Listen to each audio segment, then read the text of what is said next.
कोरियाई जंग एक अहम तनाज़ा था जो 25 जून 1950 से 27 जुलाई 1953 तक जज़ीरा नुमा कोरिया में हुआ। ये शुमाली कोरिया के दरमियान लड़ी जाने वाली जंग थी जिसे सोवियत यूनियन और चीन की हिमायत हासिल थी, और जनूबी कोरिया जिसे अमेरिका और अक़वाम मुत्तहिदा के दीगर रकन ममालिक की हिमायत हासिल थी।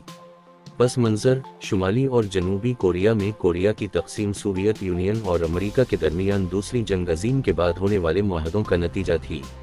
शुमाली कोरिया कम इल सन की क़यादत में एक कम्युनिस्ट हुकूमत थी और इसे सोवियत यूनियन की हिमायत हासिल थी, जबकि जनूबी कोरिया, जिसकी क़यादत सिंगमन री की क़यादत में थी, एक सरमायादाराना हुकूमत थी और इसे अमेरिका की हिमायत हासिल थी।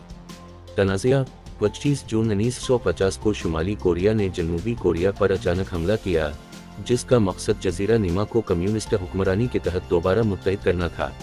शुमाली कोरिया की अफवाज ने तेज़ी से जनूबी कोरिया के इलाके पर कब्जा कर लिया और जनूबी इलाकों में गहराई तक धकेल दिया। जनूबी कोरिया की फ़ौज गैर तैयार और ज़्यादा तादाद में तबाही के दहाने पर थी जब अक़वाम मुत्तहिदा की सलामती कौंसिल ने शुमाली कोरिया की जारहीद की मज़म्मत और फ़ौजी मुदाखलत का मुतालबा करने वाली करारदाद मंजूर की। अमेरिका ने सदर हैरी एस ट्रूमैन की क़यादत में जनूबी कोरिया की हिमायत के लिए एक कसीर कौमी इत्तेहाद की तश्कील की क़यादत की। अक़वाम मुत्तहिदा की अफवाज बुनियादी तौर पर अमरीकी फ़ौजियों पर मुश्तमिल थीं, लेकिन दीगर ममालिक के फ़ौजियों ने भी शिरकत की, बशमूल बरतानिया, कनाडा, ऑस्ट्रेलिया और कई दूसरे। वर्ल्ड वॉर II के तजर्बाकार कमांडर जनरल डगलस मैकआर्थर को अक़वाम मुत्तहिदा की अफवाज का कमांडर इन चीफ मुकर्रर किया गया। अक़वाम मुत्तहिदा की अफवाज ने जवाबी कार्रवाई शुरू की, जिसने शुमाली कोरिया की अफवाज को 38वें मुतवाज़ी शुमाली और जनूबी कोरिया के दरमियान जंग से पहले की सरहद के पार पीछे धकेल दिया। सितंबर 1950 में इन्होंने कामयाबी के साथ जनूबी कोरिया के दारुल हुकूमत सीवल पर दोबारा कब्जा कर लिया। ताहम जब चीन शुमाली कोरिया की तरफ से तनाज़ों में दाखिल हुआ तो जंग की लहर ड्रामाई तौर पर बदल गई। चीनी अफवाज, जिनकी तादाद लाखों में थी, ने एक बड़े हमले का आगाज़ किया। अक़वाम मुत्तहिदा की अफवाज को 38वें मुतवाज़ी की तरफ धकेल दिया और सीवल पर दोबारा कब्जा कर लिया। जंग आखिरकार तातुल का शिकार हो गई। 38वें मुतवाज़ी के साथ दोनों फरीकों ने बहुत ज़्यादा मजबूती की। जंग गुस्सा की जंग बन गई। दोनों फरीक़ैन शदीद खंदक की जंग और मुतवातिर जड़ों में मसरूफ़ रहे। अगले 2 सालों के लिए फ्रंट लाइन्स निस्बतन मुस्तहकम रही। दोनों तरफ से कोई खास फायदा नहीं हुआ।